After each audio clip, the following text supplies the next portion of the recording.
Muito bem. Depois de um pequeno intervalo, problemas de conexão, inclusive no meu computador aqui, a gente fez uma passagem, estamos voltando, a conselheira Paula estava relatando, tem o voto que ela estava fazendo, e nós não tínhamos escolhido ainda a posição de cada um, mas ela quer se manifestar a respeito de uma possível alteração.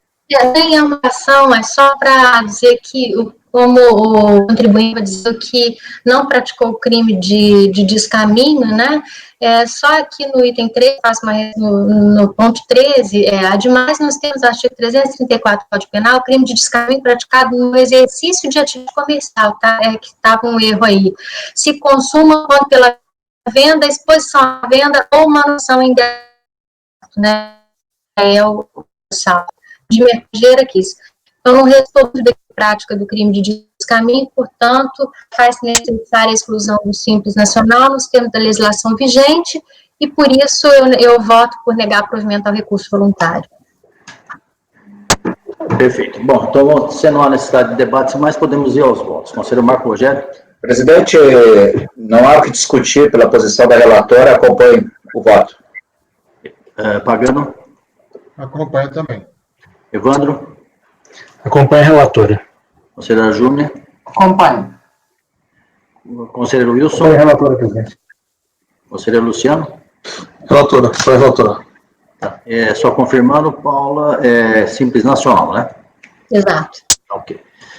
Julgamento encerrado. Passamos agora ao item 101, e agora vamos dar um descanso para a Paula, porque ela relatou na sequência vários processos. Agora a relatoria da conselheira Júnior, item 101, João Vicente Capobianco, por favor. Já está aí. Com a palavra. Ok. Esse processo é simples, simples nacional e é simples.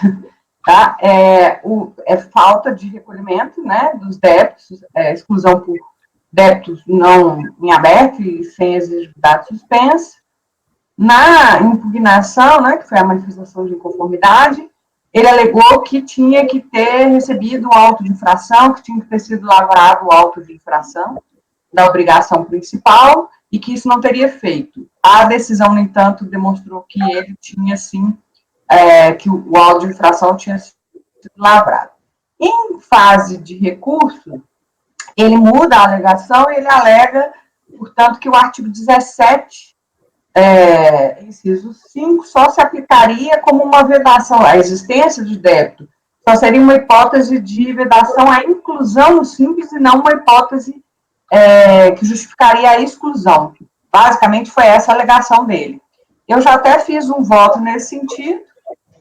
Eu falo que não, que na verdade, como existe a exclusão de ofício, significa que a exclusão a existência de débito é sim hipótese de exclusão. Aí cito os dispositivos legais, depois eu cito decisões do CARF, nesse sentido, e depois decisões do STJ também, onde o STJ reconhece que a existência de débito também é hipótese de exclusão.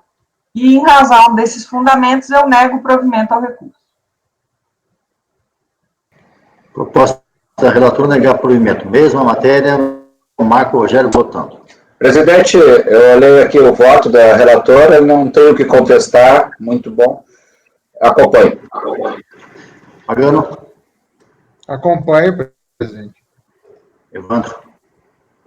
Acompanhe a relatora. Will. Acompanhe a relatora, presidente. Paula. Bem, Luciano. Com a relatora, presidente. Acompanho, unanimidade, negamento. Item seguinte, 102, mais informática limitada, a relatoria da conselheira Júnior. Júnior. Ok. Só confirmando, Júnior, é Simples Nacional que nas outras. Simples nacional. Ok, tá bom. Que é a mesma situação, tá? Exclusão do Simples Nacional, a ausência de regularização de débito, não tem exigibilidade suspensa.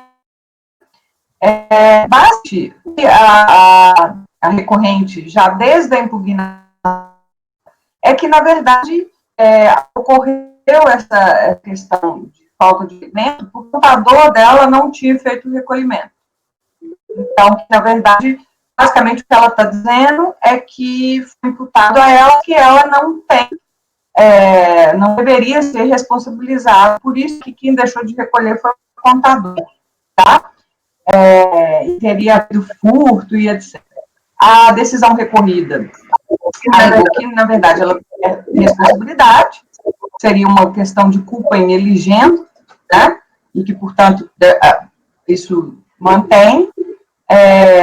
E aí o meu voto, que começa nas folhas 2, né? Eu basicamente falo que ela não contesta a existência do débito e se limita a alegar que os débitos decorrem de furto efetuado pelo escritório de contabilidade, sem, contudo, juntar à impugnação ou recurso qualquer documento que comprovar suas alegações.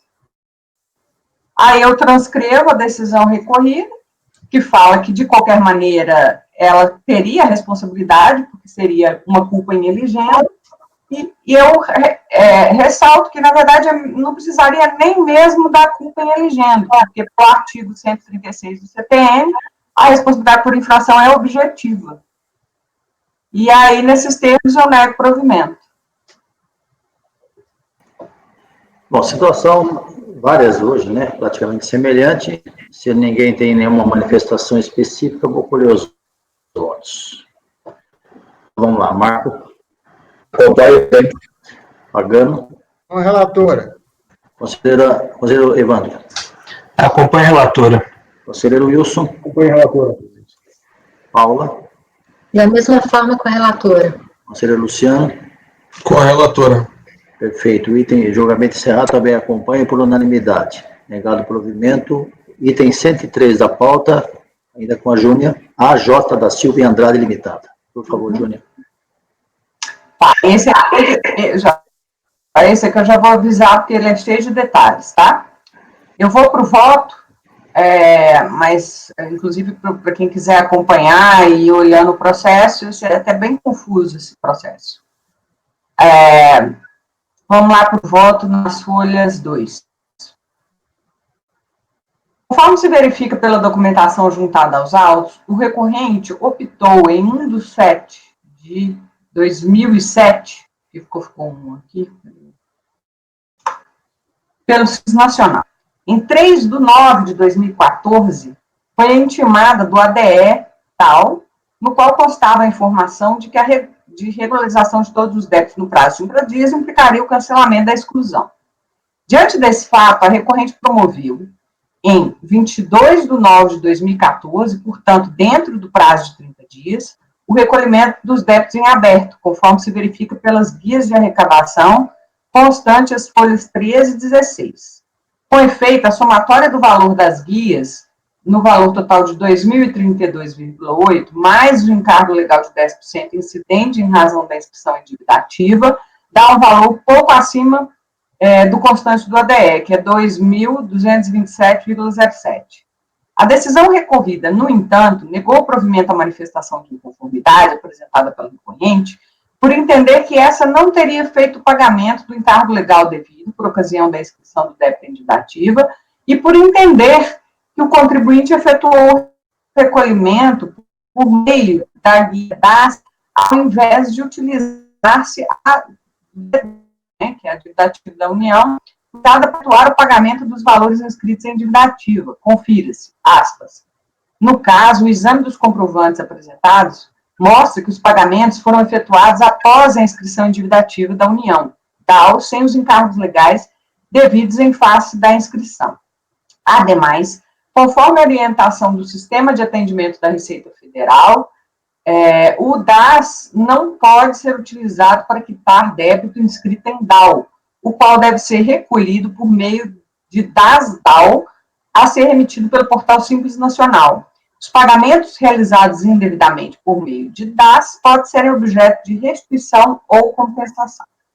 Diante da referida decisão, o contribuinte efetuou o pagamento dos encargos legais em 29/7 de 2016, folha 51, com inclusão de multa e juros. Discordo da decisão recorrida. Em primeiro lugar, porque a norma dispõe que o contribuinte deverá fazer o pagamento dos débitos tributários no prazo de 30 dias. Os valores devidos a título de creditário não... Aí questão dos encargos, né? Encargos legais. Os pressupostos, fundamentos legais e destinações orçamentárias são distintos. Tanto assim que os encargos legais são devidos, inclusive, em inscrição de natureza não tributária. E aí eu cito aquela decisão do STJ. Em relação à objeção quanto ao tipo da guia utilizada para efetuar o pagamento, verifique-se que trata de mero erro de fato, que pode ser corrigido de ofício pela própria autoridade administrativa. É o que determina o artigo 10 da Instrução Normativa 672, de 30 de agosto de 2006. Confira-se, aspas. Independente de pedido, a unidade retificadora promoverá de ofício a retificação de DARF ou DARF simples, quando constatado evidente erro de preenchimento do documento. Parágrafo 1º. A retificação de ofício de DARF ou DARF simples será precedida de formalização de processo administrativo, no qual o servidor que identificou o erro fará constar as evidências da ocorrência. Parágrafo 2º.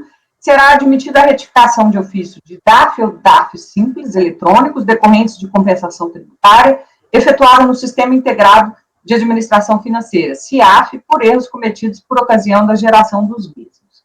Além disso, a redação do artigo 147, parágrafo 2º do CTN, torna desnecessária eventual invocação ao princípio da verdade material, uma vez que estabelece textualmente que, aspas, erros contidos na declaração e apuráveis pelo seu exame serão retificados de ofício pela autoridade administrativa que competir a revisão daquela.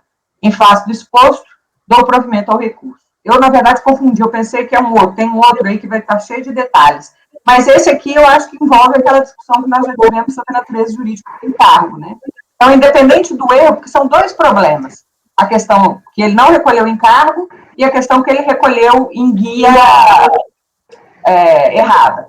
Mas, de qualquer maneira, mesmo que a gente entenda que essa questão da guia errada pode ser superada, eu acho que a turma já se posicionou em relação à natureza do encargo. Bom, enfim.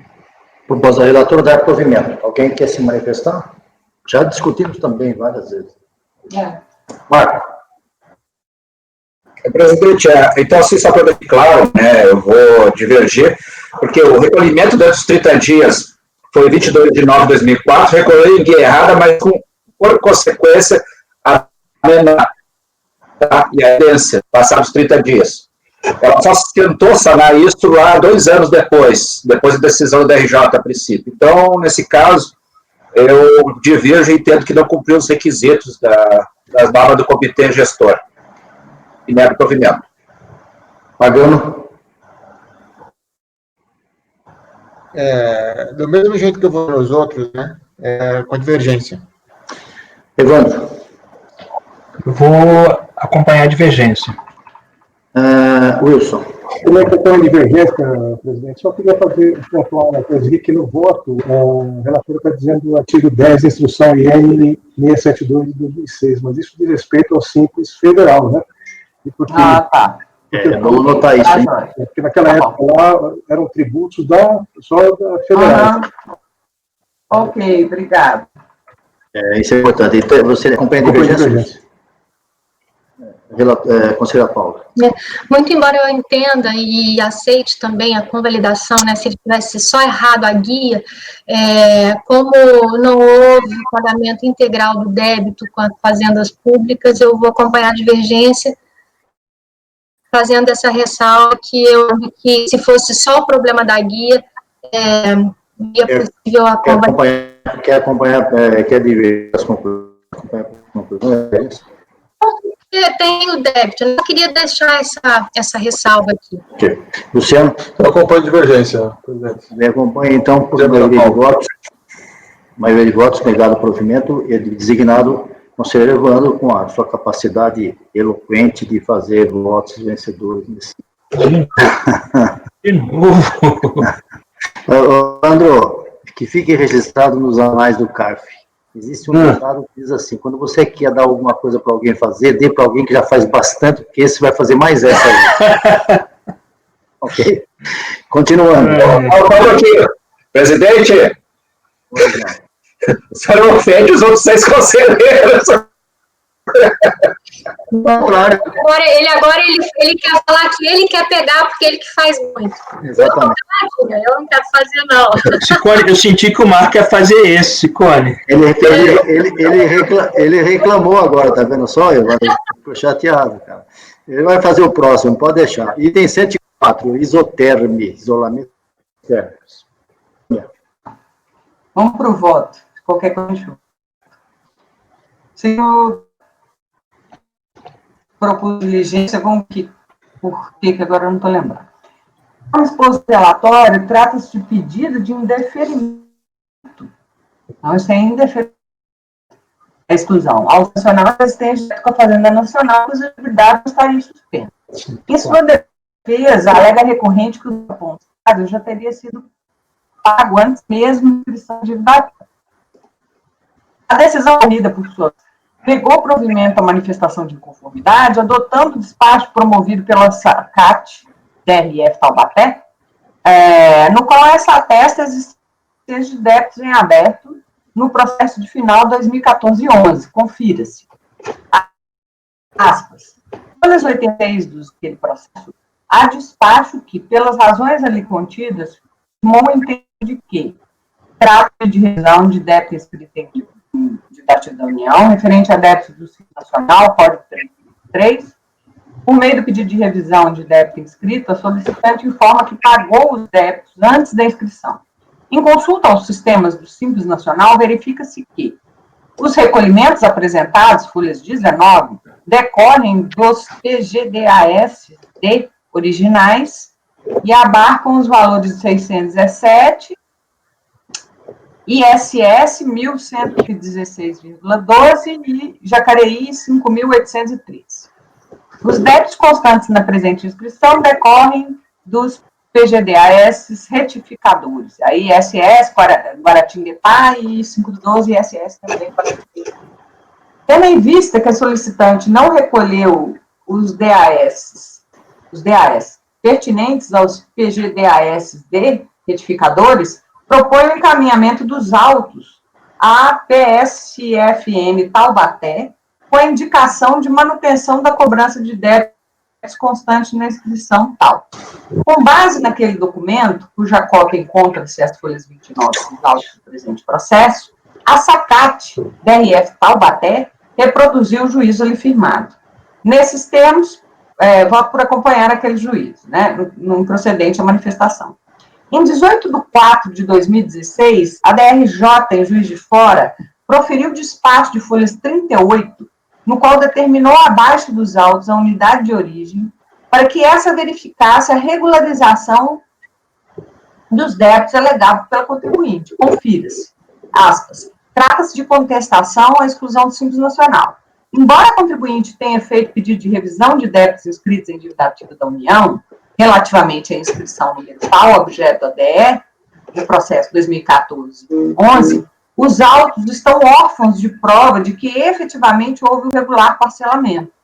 Malgrado no despacho de folhas 30 ter sido proposto o encaminhamento dos autos à PSFN Taubaté, a razão de que a contribuinte não teria recolhido os DAS pertinentes aos PGDAS retificadores, com indicação de manutenção da cobrança dos débitos constantes da referida inscrição, fato é que os autos não seguiram para aquele destino. A realidade acima poderia até sugerir a não regularização da referida inscrição. No entanto, para se firmar o livre convencimento, reputo necessário baixar os autos à unidade de origem, como propósito que sejam adotadas providências cabíveis no sentido de se instruir os autos com a prova da verdade material sobre a regularização do parcelamento. Todavia, não consta dos autos qualquer manifestação contra a diligência proposta, embora a decisão recorrida tenha adotado como fundamento a manifestação anterior ao referido despacho.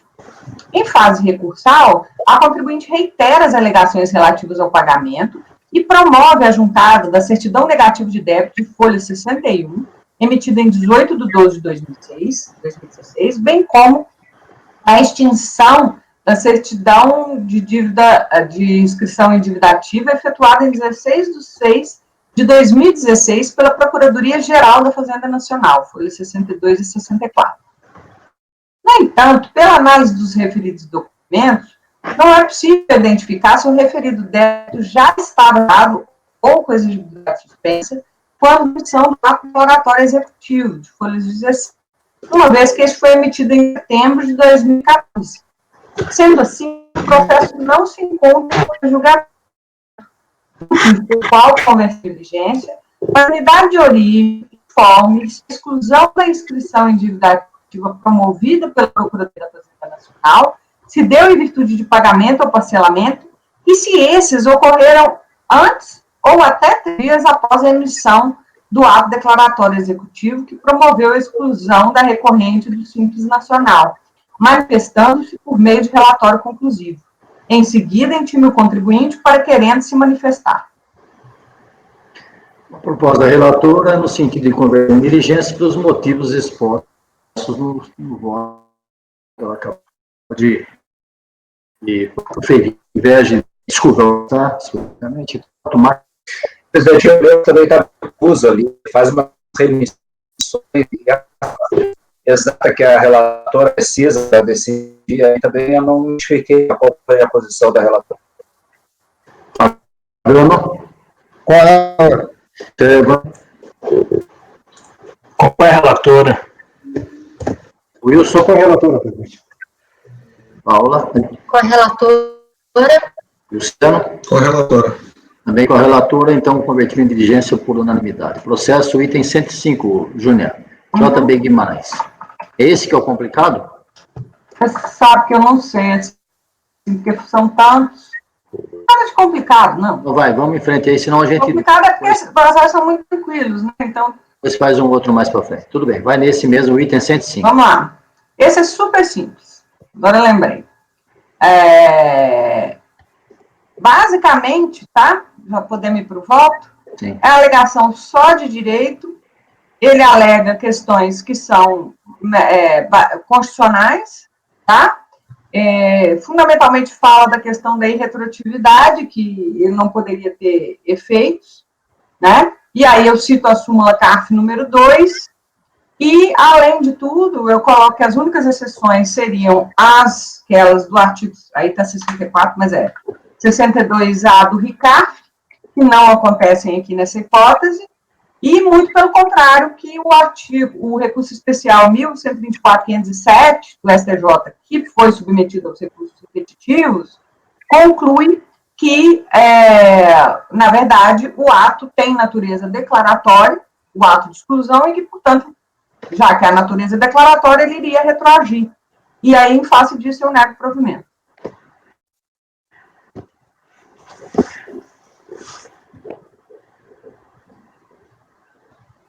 Desculpa, Júnior, eu falei, o microfone estava desligado. Você está negando o provimento ou porque você falou de matérias aí de cunho constitucional, etc? Não, ele fala, basicamente, que o ato declaratório só poderia gerar efeito dali para frente, tá? E aí, o que eu... Está alegando, e retroatividade, etc. E aí, eu sei que, nesse caso, nós não poderíamos questionar o artigo 3º da complementar 126, e coloquei a súmula 2 do CARF, e que a súmula 2, ou seja, esse questionamento quanto à legalidade, ele só se excetua nas hipóteses do artigo 62 do regimento interno, e que não era caso dos autos, que muito ao contrário, que, na verdade, nós temos decisão do STJ em recurso repetitivo, afirmando que o ato declaratório de exclusão tem a natureza jurídica declaratória e, portanto, retroage, né? Já que é declaratório, ele simplesmente está olhando uma questão que estaria para... Aí eu transcrevo aí a decisão do STJ e nego provimento ao recurso. Ok. Marco Rogério.